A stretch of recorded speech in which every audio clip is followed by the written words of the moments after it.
Hi, this is Peter, Hi, this is Sandra, and we are medievalist.net. and we're here today talking about Game of Thrones once again. Yes, this is the coming across. We get a few new interesting scenes, a really, really weird scene at the end. But let's start off with Joff. Yeah, the Joff is becoming excessively, well, he was always cruel, but he's becoming really cruel now, and there's an opening scene really horrific with him basically having one of his guardsmen beat and almost rape Sansa until Tyrion walks in and puts a stop to Joff's cruelty. What did you think of that? It kind of like it's also that, and it's also the following scene where Tyrion decides to get a couple of prostitutes for Joff to have him, you know, use up his energies in a more positive manner, I guess. But he just winds up having them, torture each other for fun, and it's the you can see that he's really becoming like you can see his sadomasochistic kind of side in it, in him. He's becoming this pure evil character, which every a show like this needs that kind of like that like he has to be the worst character possible because it kind of sets everyone else up like on the scale of honor and goodness to evil. Like here's how bad it can get. It could be just like it can just be like you can be just like Joff where he's kind of he likes to torture people. He has no moral compass whatsoever. At the same time, you also know he's a coward at heart too. So he has no redeeming qualities. No, he's young and he's a sociopath, and he's one of those.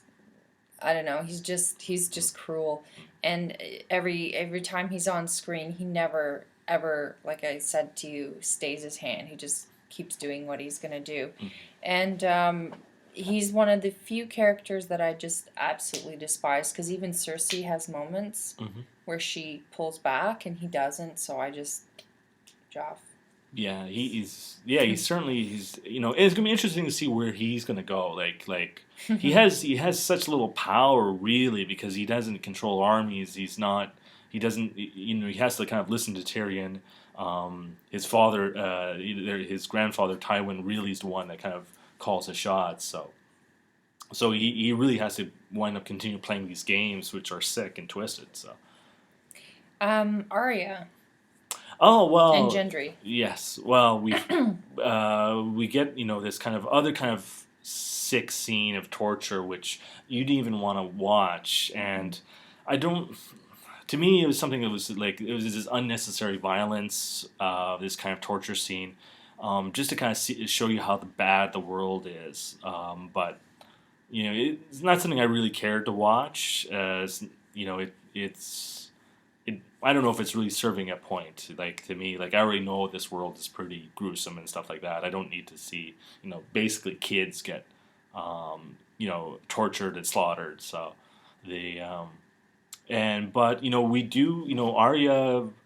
Her character is her story arc starts to move along because Tywin sees her. Oh, you're a girl, which no one else in the whole camp seems to have noticed, but he notices right away, and he makes her the Cupbearer. Cupbearer. So I think that's going to lead off to some interesting new developments for her because she'll have some sort of role to play where and Tywin, who's been kind of he's very rarely seen so far in the series. Now there'll be a kind of a reason for him to be kind of depicted because Arya's going to be listening in on his stuff, his plots, and stuff like that. So, we might see more of him now too. So. And I thought it was interesting that he didn't recognize her too. He recognized that she was female, but he didn't recognize who she was. Because I think if he knew who he had just hired on as his cupbearer, I mean, he is a key piece in like Ransom. Yeah, this is the girl that everyone's looking for, and no one seems to notice who she is. So. Yeah, so it was very interesting and a little gruesome too. I agree, but I'm definitely interested in seeing what happens to Arya now that she's going to be able to basically spy on the inner sanctum of Tywin's chamber. Stannis and Renly. What did you think? It's good to see the brothers meeting up and having this chit chat. They, we rarely kind of see these main characters talking with each other. So, boy, these brothers are different. So, but I like Renly. To me, Stannis seems he doesn't seem to have any kind of real leadership qualities. Like Renly, for all his other things, he does have people that follow him. So he has lots and lots of people that follow him, and he's kind of he's a different king than everyone else. So, but he's to me, I'm rooting for Renly right now. So Stannis is just so blasé and so stern and so and like when you see the two of them on the horse going back and forth and it's just kind of like you see how different they are. Renly was much more like his brother Robert, Ned's best friend. Mm-hmm. And, it's interesting because he's got to keep his stuff together. Like when Baelish shows up there and is talking to Renly's wife, the queen, and he's, prodding around to, you don't sleep together in the same tent, so what's up with that? And she kind of like nips it in the bud, and she's holding it together for him because he's out there gallivanting with a crown of antlers and look at my bannerman. What? And he has the Rainbow Night Squad or whatever, and he's like screwing Sir Loras with the flowers. Yeah. And she's basically like trying to hold it together and rebuffing Littlefinger from getting too much into their business. Because, it's kind of sounds like they're on to Renly. Yeah, I think everyone, like in this show, everyone seems to know each other's secrets. Like we have a scene in the same one where Tyrion, basically shows one of his cousins that, oh yeah, I know you're sleeping with Cersei, and he basically blackmails her. So like, I think every secret is basically known. So like Renly is not, he's he's a homosexual, things like that. That is something that all the other main characters, like all the ones like like Littlefinger, they know that already. Like that kind of secret is kind of out there. It's not for the regular troops. They don't know that, but all the insiders know about each other. So like it doesn't surprise me that. I don't think they have it confirmed, but I think they definitely suspect. Like I don't know that they confirmed it, but yeah, Renly and Stannis, that was a great scene, and then. Kat going, if you were my kids, I would knock your heads together. Because it was so juvenile. It was so funny. It's like, my banners are bigger than yours. And if you don't come over tomorrow and say you're sorry, I'm going to sick my men on you. It was a really good scene. I liked it. Now there is one redeeming fact for Stannis is that he really likes his grammar, right? Yes, he does. So, he's not the only one. No, he's not. He's just funny. So, but I can see how that's really, drives a person crazy when, a person's always correcting a grammar. Right. You wouldn't know anything about that, would you? Now on to Dany. Dany is dying in the desert, and one of her men come back. And he's gone to Qarth and seen the 13 and says, hey, they're willing to welcome you as Mother of the Dragons. So she sets off on her merry way, and they kind of like... You want to come inside? Show us the money. Give us the money shot. And she's like, no. What did you think of that whole scene? It was too long. It was a little drawn out.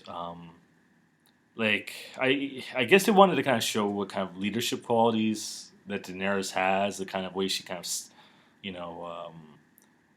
sticks up for herself, and is not even willing to show the dragons, like not willing to throw her bargaining chips away at this point. But and then in the end, the one guy, I'll let I know we're not gonna let her in, but I'll let her in. So what's the point of having a 13? I guess if one guy can just change the rules. But yeah, it was too long, and which. And but at least her character again, another word. The story at least is moving along. She's gotten somewhere. She's no longer just sitting around the desert. So Yeah, I just kind of didn't get why she just didn't like lift up a flap and show a dragon, because whether she's in there or outside the wall, they're gonna see them anyways eventually, and if they really wanted to take them from her inside the walls, they could. So I don't know why she was just blustering and stuff, but anyways, yeah, it was I think it was just inserted there just so people know that her story's moving along. It wasn't meant to be terribly riveting.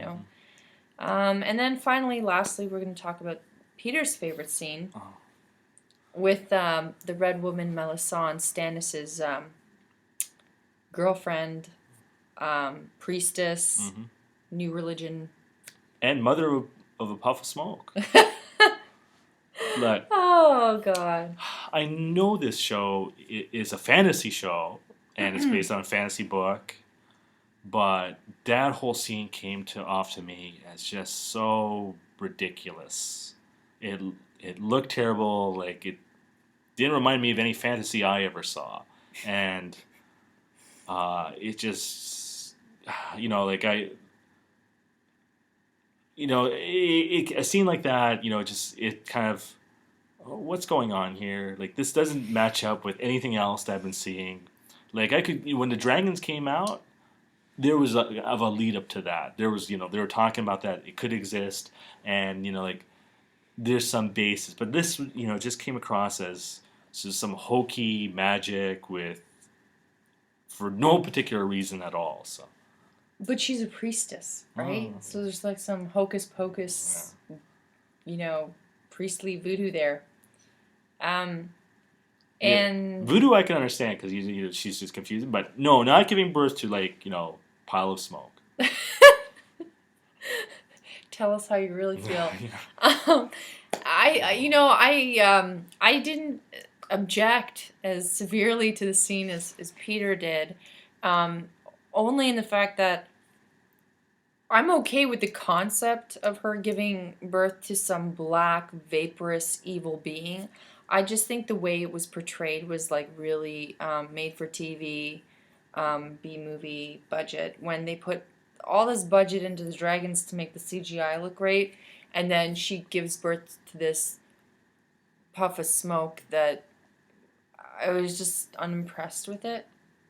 In terms of like the actual look of everything, I was like, could they have come up with a better evil black blob or something? I don't know. I just didn't like the delivery. The story of it, I'm fine. If they want to, if that's what evil looks like, then I suppose, but I still don't care about her character at all. Like, to me, she's just some charlatan kind of type character. That's although it looks like she does have some power, because I don't see too many other women doing that in the show. No. But and you should care about her character, but I'm not going to say any more about that. But she's interesting for you without giving much away, insofar as her influence on Stannis is big. So that was a show. I hope Stannis likes his new child. That's your new heir. A puff of smoke. So this week there wasn't too much craziness, just a lot of plot building. Yeah, like I said, like some of the characters, their stories move along a little bit. A few others we don't see too much of, and some we don't see at all.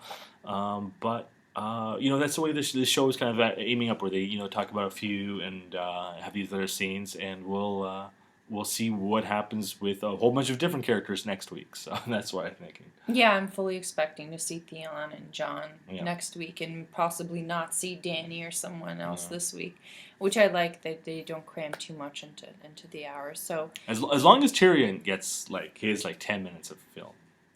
Exactly.